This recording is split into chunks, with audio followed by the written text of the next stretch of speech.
chain CC them, and also that the ultimate packs a lot of punch even in the early game. As we're gonna see here, Falcon Esports and EVOS Holy. The game is on 1-0 for the favor of the Tigers with wings this time. Can they actually close this out and get it done? Going further or further their chances in Snapdragon Pro Series Challenge Finals. Here we go, game 2. Let's see if the Flying Tigers can get it done against the Falcons, especially with this Chushin, with the early game mid lane pressure theoretically. Let's just see how it goes, man. For Falcon, they've seen their problems in game number 1. This is their chance to adjust and throw a different curveball at the side of EVO's Holy. So let's see. In the early game, you can just see the spammability of this Chushin, man. Okay, keep up the Revitalize right away to heal up Dip. Is that he's okay right now? No need to back off and recall while Kirex does so. It's gonna be an EXP lane Belleric as well. Something that we've seen before, I believe, for Falcon Esports. And it's against an Edith, so again, seems to be a bit of a bro farm lane. But later on, at level 4, there's gonna be potential for things to happen. But I think that lane really requires external influence before any kills, any kind of big, meaningful events happen there. But looking at the emblems, EVO's Holy, understanding the aggressive mindset of Falcon Esports, again, going for the smart route, just going for tenacities, trying to make sure that they can survive the initial onslaught, and then they believe that their strategies will lead them to victory the longer the game goes. By the way, a whole different approach here for Benny compared to Mr. Erlan that opted to go for a Fighter Emblem and Festival of Blood. So a lot of durability. Meanwhile, though, Drax gonna go for a bit of poke there with the Quad Shadow. Didn't commit on towards the ultimate. Alright, level 4 for Dax already. The Roamer and EXPs aren't really level 4 just yet, but everyone's corralling in the mid lane right here, trying to make something happen. This is a prime position for Dax to be able to get someone there, but just want to get it though. The drag back by Kirex getting a Reggie. Ooh, but stun will not be able to connect on towards Dax, and that's info though. No ultimate for Reggie, and he's so low. Same goes with Key, and right now, Falcon Esports, they have the advantage, even though Albert, you might want to go for a hero play here. He has a Revitalize, but they're not in position. Albert goes in, a hero play indeed, but beautiful Wrath of the Dryad cancelling Albert's engages. It looks like Dax gonna take the turtle and also some kills. A double for Royal Milk, and that's gonna be 4 secured by Falcon Esports in this early of a game. It's a terrific start for Falcon Esports, shooting them immediately to a 2,000 gold lead. EVO's Holy, they're trying to make use of that Sushin, but in the early game, if you don't have the staying power, then eventually that Sushin just gets left behind like we saw earlier. Man, they need to actually play a bit more patient, show a bit of that composure from game number 1, and avoid Falcon Esports right here when they're having so much more advantages working for them. And the little things, right? One of the reason why they were able to win that team fight is because Reggie did not have the ultimate. He's also very low, and you lost one other frontliner for EVO's Holy. That's all mostly Dax with his Hayabusa. As you said, Arashi, Dax gonna do his own thing. Which is fine. With a player like Dax, it's completely okay to let him do his own thing because he has that X factor, the killer instinct. And it seems like they're eyeing a chance to go for EVO's Holy's purple buff. Right now, by the way, Benny already secured his Sky Piercer. It's rushed very early on. Let's see. Explosion, a drag back right away on towards Key. That's a lot of damage there. 4 guys pummeling, pounding on Key. Talk about overkill, dude. They just blew all the ultimates to make sure that Key did not get to do anything. But look at Reggie. Reggie, though, once again, getting shoved and knocked up. Reggie very low. Quad Shadow. And that's another kill for Falcon Esports. That's a kill for Benny too. +1, and not literally 1, but 1 more kill onto the stacks of Benny's Sky Piercer. EVO's Holy, they gotta take that into consideration before they move forward like that. They're trying to actually stand their ground and stick around the same area that Falcon Esports does. But right now, they don't really have the same regeneration or damage, and that's why they're losing their frontline members, at least when it comes to ultimates to HP bars, before the fight even begins.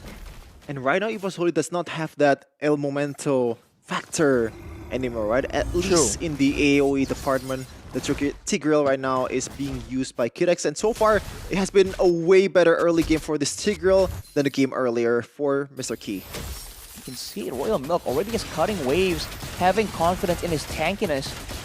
And funny enough, Benny is actually rotating with the team. Usually you see the gold laners kind of left alone to their own business for a while. But Benny is just already rotating early on, trying to find assists and kills to get the Skypiercer even more worth. And just like that, with all the lanes pushing in favor of FCON Esports with the superior wave clear, they're finding chances here to peek into EVO's Holy's rotations to where they're moving around. Looking at the items here, that Thunderbolt from Reggie is completed, but he has not been able to proc it that often.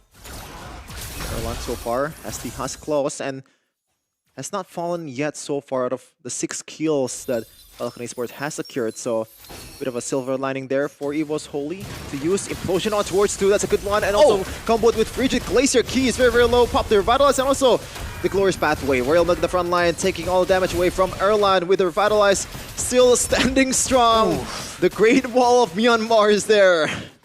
Just Belleric things, dude. Stop hitting yourself. And Albert though, whoa. Electrifying Beast not gonna be able to help him to survive this time against the Ogi Shadow Kiru from Dex. This is great pressure being exerted by FCON Esports. PX7? Nah. It's gonna be okay, man. EVO's Holy now are the ones without any kind of pick-up potential there. They're gonna rely literally on Reggie to try and get any big moments to happen. And that's just not ideal, right? El Momento on a Hylas. I don't think if you're a Key fan, you'll be very happy to see this. But so with that security, knowing that Key won't be making the crazy plays, 7,000 gold lead for Falcon, pushing off the lanes, going for all the invades, and there's just no way right now for EVO's Holy to try and punish, to try and get anything in exchange for it.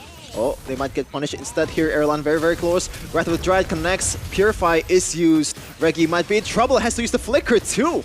Man, oh man, they are just chasing EVO's Holy from their own place here. Oh, Key right now. Backwards, Glorious Pathway. Path of Escape almost. But that, oh man, that purple is going to be zoned off completely, man. Royal Milk doing so much right here.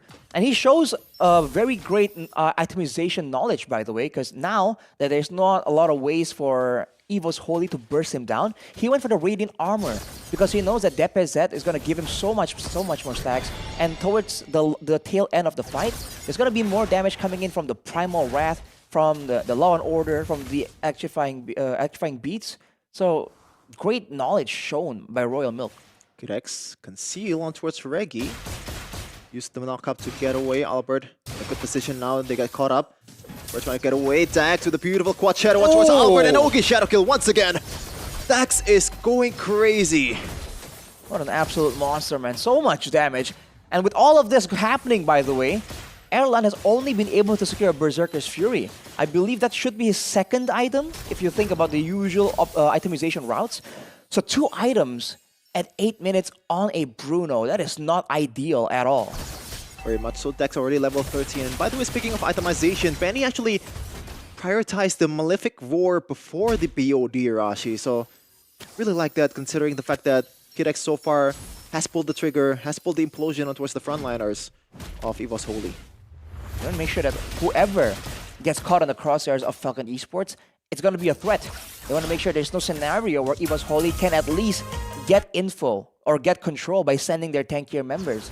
So it's an itemization choice that benefits the team more than himself, but overall, that is what's allowing them to threaten. You can see even Reggie and Key at this point aren't really functioning the way a frontliner should.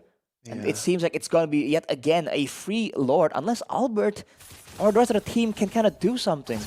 And the frontliners does not have that X factor anymore in Key though. So like, it was like the same story in the first game this time around, but it's reversed this time. Like, I feel like EVO's Holy is just waiting for FCON Esports to overextend and try to punish it. Otherwise, I don't think they're gonna be able to get a kill. But are they gonna overextend when they have an Aurora and a Granger? All they have to do is siege slowly but surely. Oh man, the damage! What? He only showed like half of his face and he got pummeled by the whole team of FCON Esports from downtown. That's unfair, man. This is what we were talking about earlier, by the way, in the drafting phase. They let go of the Sushin, and look at this game. This Sushin hasn't really been doing anything at all for EVO's Holy. At this point, they would have been better off getting literally any other mage that can actually go and exert that long-range pressure, that burst damage in the early game. The Sushin is completely neutralized, and with the game devolving into a siege scenario, what are you going to do with the Sushin? I don't know. Questions will be answered in this siege. Look at that. EVO's Holy just completely ignored the bottom turret. Dax though going in with the quad shadow, and Shadow Kiru didn't get the kill, but a lot of HP has been chunked towards EVO's Holy Key with the voice pathway, but taking a lot of damage from Erlan, or Benny, I'm sorry. And that's another kill secured by Falcon Esports. Devastator going forward with the ultimate, getting more bullets towards his face. Benny still just absolutely crazy with the bullets. In the front line though, getting stunned is Albert. Benny is still standing strong. Very aggressive with the gameplay, and Falcon Esports will just close this one out. And it's an equal game, or equal match from now on. Just brute force power